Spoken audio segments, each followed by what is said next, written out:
ಪ್ರಧಾನಿ ಮೋದಿಯವರು ಹಿಂದುತ್ವ ಜಪವನ್ನು ಮಾಡುವಂಥದ್ದು ಸರ್ವೇ ಸಾಮಾನ್ಯ. ಯಾಕಂದರೆ ಭಾರತೀಯ ಜನತಾ ಪಕ್ಷದ ಸಿದ್ಧಾಂತ ಅದು. ಆದರೆ ಇದರ ಜೊತೆಗೇ ಪ್ರಧಾನಿ ಮೋದಿಯವರು ಇನ್ನೂ ಒಂದು ಮಾತನ್ನು ಸೇರಿಸಿದ್ದಾರೆ. ಹಿಂದೂ ಮುಸ್ಲಿಂ ವಿಚಾರದಲ್ಲಿ ನಾನು ಯಾವುದೇ ರೀತಿಯಿಂದ ತಾರತಮ್ಯ ಮಾಡೋದಿಲ್ಲ, ಹಾಗೇನಾದರೂ ನಾನು ಮಾಡಿದರೆ ನಾನು ರಾಜಕೀಯದಲ್ಲಿ ಇರೋದಕ್ಕೇನೆ ಯೋಗ್ಯ ಅಲ್ಲ ಅಂತ ಹೇಳಿ ನ್ಯೂಸ್ 18ಗೆ ನೀಡಿರುವಂತಹ ಸಂದರ್ಶನದಲ್ಲಿ ಪ್ರಧಾನಮಂತ್ರಿ ಮೋದಿಯವರು ಹೇಳಿದ್ದಾರೆ. ಈ ಮಾತು ಈಗ ದೊಡ್ಡ ಸಂಚಲನ ಸೃಷ್ಟಿಸಿದೆ.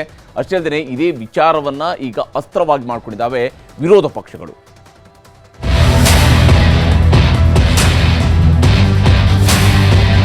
ಹಿಂದೂ ಧರ್ಮ, ಹಿಂದುತ್ವ, ಮಂದಿರ ಅಂತೆಲ್ಲ ರಾಜಕಾರಣ ಮಾಡುತ್ತಲೇ ಬಂದವರು ಪ್ರಧಾನಿ ನರೇಂದ್ರ ಮೋದಿ. ಬಿಜೆಪಿಯು ಮೋದಿಯವರು ಮುಸ್ಲಿಂ ವಿರೋಧಿ ಅಂತಾನೇ ಬಿಂಬಿಸುತ್ತಿತ್ತು ಕಾಂಗ್ರೆಸ್. ಮೂರನೇ ಅವಧಿಗೆ ಪ್ರಧಾನಿ ಹುದ್ದೆ ಮೇಲೆ ಕಣ್ಣಿಟ್ಟಿರೋ ನರೇಂದ್ರ ಮೋದಿ ಇದೀಗ ತಮ್ಮ ವರಸೆಯನ್ನೇ ಬದಲಿಸಿದ್ದಾರೆ. ಹಿಂದೂ ಮುಸ್ಲಿಂ ರಾಜಕಾರಣ ಮಾಡೋದಿಲ್ಲ, ಮುಸ್ಲಿಮರ ಹೆಸರಿನಲ್ಲಿ ರಾಜಕಾರಣ ಮಾಡೋದಿಲ್ಲ, ಸಾಮಾಜಿಕ ನ್ಯಾಯ, ಜಾತ್ಯತೀತ ನಿರ್ಧಾರಗಳೇ ಮುಖ್ಯ ಎಂದಿದ್ದಾರೆ. ವಾರಣಾಸಿಯಲ್ಲಿ ನ್ಯೂಸ್ 18 ಇಂಡಿಯಾ ಜೊತೆ ಎಕ್ಸ್ಕ್ಲೂಸಿವ್ इंटरव्यू ಕೊಟ್ಟಿದ್ದಾರೆ. ಮುಸ್ಲಿಮರ ಬಗ್ಗೆ ಸಾಫ್ಟ್ ಮಾತುಗಳನ್ನಾಡಿದ್ದಾರೆ. अली आलम अलग था और आज की तारीख में मैं आपको पूरी गंभीरता से और संजीदगी से कह सकती हूँ कि ऐसे ऐसे मुसलमान आगे आते हैं जो आपके लिए जान दे सकते हैं. और एक उनका वाक्य है, ना दूरी है ना खाई है, मोदी हमारा भाई है. बड़ा जोर शोर से ऐसे करते हुए नजर आते हैं. बावजूद उसके आप उस धारणा को तोड़ने में क्या नाकामयाब रहे हैं कि मोदी मुसलमानों का नहीं है? पहली बात यह है कि ये मुद्दा मुसलमान का नहीं है. इंडिविजुअल मुसलमान कितना ही मोदी के साथ होगा, लेकिन एक निश्चित विचार प्रवाह है जो उनको आदेश करता है कि आप ये करो या आप वो करो. उसके आधार पर वो निर्णय करते हैं. जहां तक मोदी का सवाल है, एक तो मैं स्कूल में, एक तो मेरा जो घर है ना, मेरे अगल बगल में सारे मुस्लिम परिवार है. तो हमारे घर में ईद भी मनती थी, हमारे घर में और भी त्योहार होते थे. मेरे घर में ईद के दिन खुद का खाना नहीं पकता था. सारे मुस्लिम परिवारों से मेरे यहाँ खाना आ जाता था, क्योंकि मेरे परिवार, हम रहते वहीं है, मेरा घर वहीं है, मेरे यानी 5 कदम के बाद मुस्लिम परिवार है. जब मुहर्रम निकलता था तो हमारा कंपलसरी होता था कि उससे नीचे से निकलो, जैसे परिक्रमा करते हैं ना मंदिरों की, ताजिए के नीचे. हाँ, तो ताजिए के नीचे से निकलो, हमें सिखाया जाता था. तो मैं उस दुनिया से पला बढ़ा हूँ. आज भी मेरे बहुत सारे दोस्त हैं पुराने. मेरा पहले से मंत्र रहा है, सबका साथ सबका विकास. मैं वोट बैंक के लिए काम नहीं करता हूँ, और जो गलत है वो सब मैं गलत कह के रहूंगा. आपने मुसलमानों का जब जिक्र किया तो घुसपैठिया, ज्यादा बच्चा पैदा करने वाला, इसकी क्या जरूरत आन पड़ी थी? मैं हैरान हूँ जी, ये किसने आपको कहा कि जब जाड़े बच्चे की बात होती है तो सिर्फ मुसलमान का नाम जोड़ देते हैं? क्यों मुसलमान के साथ अन्याय करते हैं आप? हमारे यहाँ गरीब परिवारों में भी ये हाल है जी. उनके बच्चों को पढ़ा नहीं पा रहे हैं. किसी भी समाज के हो, गरीबी जहाँ है वहाँ बच्चे भी ज्यादा है. तो आप कह रहे हैं मुसलमान अलग था, ज्यादा बच्चा पैदा करने वाला अलग था? मैंने न हिंदू कहा है न मुसलमान कहा है. मैंने कहा है कि भाई आप उतने बच्चे हो जिसका आप लालन पालन कर सको. सरकार को करना पड़े ऐसी स्थिति मत करो. इस बार मुसलमान आपको वोट देगा? आपको उनके वोट की चाहत है? मैं ये मानता हूँ कि मेरे देश के लोग मुझे वोट देंगे.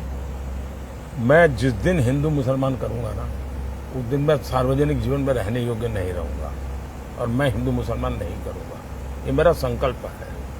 अगर मैं घर देता हूं, मैं सैचुरेशन की बात करता हूं, 100% डिलीवरी. इसका मतलब हुआ गांव में मानो 200 घर है, कौन समाज है, कौन जाति है, कौन धर्म है, 9. उन 200 घर में अगर 60 लाभार्थी हैं तो उन 60 लाख लोगों को मिलना चाहिए. और जब मैं 100% सैचुरेशन का मतलब होता है वो सच्चा सामाजिक न्याय है, वो सच्चा सेक्युलरिज्म है. ನರೇಂದ್ರ ಮೋದಿ ಅವರ ಮುಸ್ಲಿಂ ಚಿಂತನೆ, ಮುಸ್ಲಿಂ ಪರ ಮಾತುಗಳ ಬಗ್ಗೆ ಸಹಜವಾಗೇ Congress ಟೀಕಿಸಿದೆ. Well, then in my view, if that is what he is saying, then in my view he is unworthy, because that is exactly what he has been doing for 10 years. He has given speeches in front of the whole world. You have seen them. So how can he now suddenly turn around and say, no, I never said those things? He can't just by saying one sentence that I would be unworthy, wipe out everything he's been doing and saying for the last 10 years. If he thinks he's unworthy, then maybe he should reconsider. 19 तारीख के बाद किस भाषा का इन्होंने अपनाया बताइए? ध्रुवीकरण की भाषा, हिंदू मुसलमान की भाषा, घुसपैठियों की भाषा, इनकी सारी राजनीति हिंदू मुस्लिम की राजनीति रही है। और खास तौर से जब इनको पता चल गया है कि 4 तारीख को वो आउटगोइंग प्रधानमंत्री हैं, 4 तारीख को वो पद छोड़ेंगे क्योंकि जनादेश मिलेगा नहीं, विकसित भारत का प्रचार नहीं है, सिर्फ हिंदू मुस्लिम करके बैठा बात कर रहे हैं। मोदी की गारंटी भूल गए हैं, कुछ दिनों के लिए 400 पार की बात हुई वो भी भूल गए हैं। काम कर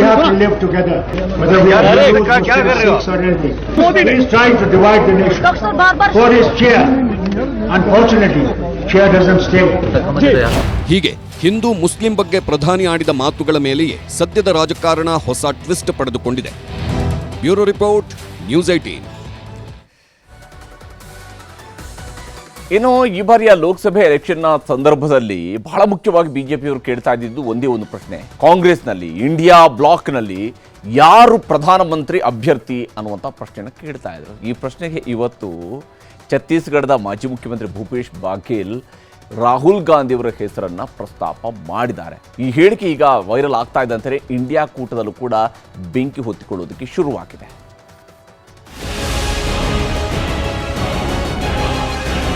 इंडी अलायंस के लोग नाम नहीं बता पा रहे हैं।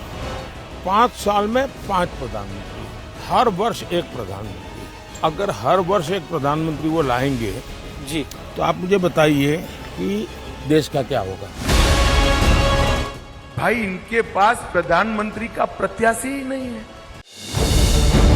ಪ್ರಧಾನಿ ಮೋದಿ, ಅಮಿತ್ ಶಾ ಸೇರಿದಂತೆ ಹಲವು ಬಿಜೆಪಿ ನಾಯಕರು ಇಂಡಿ ಕೂಟಕ್ಕೆ ಪದೇ ಪದೇ ಕೇಳುವ ಪ್ರಶ್ನೆ ನಿಮ್ಮ ಪ್ರಧಾನಿ ಅಭ್ಯರ್ಥಿ ಯಾರು ಅಂತ. ಇದಕ್ಕೆ ಉತ್ತರ ರಾಹುಲ್ ಗಾಂಧಿ ಅನ್ನು ಸುಳುವು ಕೊಟ್ಟಿದ್ದಾರೆ ಕಾಂಗ್ರೆಸ್ ನಾಯಕ ಭೂಪೇಶ್ ಬಾಘೇಲ್. ಕಾಂಗ್ರೆಸ್ ಭದ್ರಕೋಟೆ ರಾಯ್ಬರೇಲಿಯಲ್ಲಿ ರಾಹುಲ್ ಗಾಂಧಿ ಪರ ಭೂಪೇಶ್ ಬಾಘೇಲ್ ಪ್ರಚಾರ ಮಾಡಿದ್ರು. ಈ ವೇಳೆ ಇಂದಿರಾ ಗಾಂಧಿ ನಂತರ ಮತ್ತೊಬ್ಬ ಪ್ರಧಾನಿ ಆಯ್ಕೆ ಮಾಡಲು ಅವಕಾಶ ನಿಮಗಿದೆ ಅಂದ್ರು. ಇದು ಇಂಡಿಯಾ ಕೂಟದಲ್ಲಿ ಚರ್ಚೆಗೆ ಕಾರಣವಾಗಿದೆ. इंदिरा जी के बाद अब अवसर आया है कि आप इस लोकसभा से आप सांसद नहीं बल्कि प्रधानमंत्री होने जा रहा है, जिसके आप सब गवाह बनेंगे, साक्षी बनेंगे और उसमें आप भागीदार बनेंगे. ಭೂಪೇಶ್ ಬಾಘೇಲ್ ಹೇಳಿಕೆಯಿಂದ ಇಂಡಿ ಒಕ್ಕೂಟದಲ್ಲಿ ಸಂಚಲನ ಸೃಷ್ಟಿಸಿದೆ. ಈ ಬಗ್ಗೆ ಸಮಾಜವಾದಿ ಪಕ್ಷದ ನಾಯಕ ಅಖಿಲೇಶ್ ಯಾದವ್ರನ್ನ ಕೇಳಿದ್ರೆ ನಾನು ಇದಕ್ಕೆ ಉತ್ತರ ನೀಡಲ್ಲ ಎಂದಿದ್ದಾರೆ. ಇದು ನಮ್ಮ ಸ್ಟ್ರಾಟಜಿಯ ಒಂದು ಭಾಗವಾಗಿದೆ ಎಂದ್ರು. ಜೊತೆಗೆ ಈ ಸಲ ಮೋದಿ ಮನೆಗೆ ಹೋಗೋದಕ್ಕೆ ಕೌಂಟ್ ಡೌನ್ ಶುರುವಾಗಿದೆ ಅಂತಾನು ಭವಿಷ್ಯವಾಣಿನೂ ನುಡಿದ್ರು. हम अपनी कोई स्ट्रेटजी आपको नहीं बताएंगे. हम अपनी कोई स्ट्रेटजी आपको नहीं बताएंगे. भाई किस बूथ पे बीजेपी हारी हम क्यों बता दें इनको? मैं राहुल गांधी पर सवाल कर रही हूं. उसमें भी कोई नहीं बताइए, हमारा स्ट्रेटजी का पार्ट है. भारतीय जनता पार्टी जितनी ऊंचाई पे जानी थी पहुंच गई. उसके बाद से 4 चरणों में हम देख रहे हैं लगातार नीचे गिरते चले आ रहे हैं. जो गिरने वाला है वो लगातार नीचे गिर रहा है, इसलिए काउंटडाउन तो शुरू हो ही गया उनका. ರಾಯ್ಬರೇಲಿಯಿಂದ ಸ್ಪರ್ಧೆ ಮಾಡಿರುವ ರಾಹುಲ್ ಗಾಂಧಿನೇ ಇಂಡಿಯಾ ಕೂಟದ ಮುಂದಿನ ಪ್ರಧಾನಮಂತ್ರಿ ಅಭ್ಯರ್ಥಿ. ಹೀಗಂತ ಭೂಪೇಶ್ ಬಾಘೇಲ್ ಸುಳುವು ಕೊಟ್ಟಿದ್ದಾರೆ. ಆದ್ರೆ ಇದಕ್ಕೆ ಇಂಡಿ ಮೈತ್ರಿ ಪಕ್ಷಗಳು ಹೇಗೆ ರಿಯಾಕ್ಟ್ ಮಾಡ್ತಾವೋ ಗೊತ್ತಿಲ್ಲ. ಎಲ್ಲಕ್ಕಿಂತ ಹೆಚ್ಚಾಗಿ ಇನ್ನೂ 3 ಹಂತದ ಮತದಾನ ಆಗ್ಬೇಕು. ಮತದಾರ ಯಾರ ಹಣೆ ಬರಹನ ಹೇಗೆ ಗೇಚ್ತಾನೆ ಅನ್ನೋದನ್ನು ಕಾದು ನೋಡ್ಬೇಕು. Bureau report, news 18 Kannada.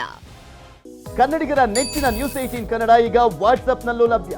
Karnataka, ದೇಶ ವಿದೇಶಗಳ 360 ಡಿಗ್ರಿ ಸುದ್ದಿಯ ವಿವರಗಳನ್ನ ನಿಮ್ಮ ಕೈ ಬೆರಳುಗಳಲ್ಲೇ ಪಡಿಲಿಕ್ಕೆ ಈ QR ಕೋಡ್ ಅನ್ನ ಸ್ಕ್ಯಾನ್ ಮಾಡಿ, ನಮ್ಮ ಚಾನಲ್ ಫಾಲೋ ಮಾಡಿ, ನೋಟಿಫಿಕೇಶನ್ ಆನ್ ಮಾಡಿ.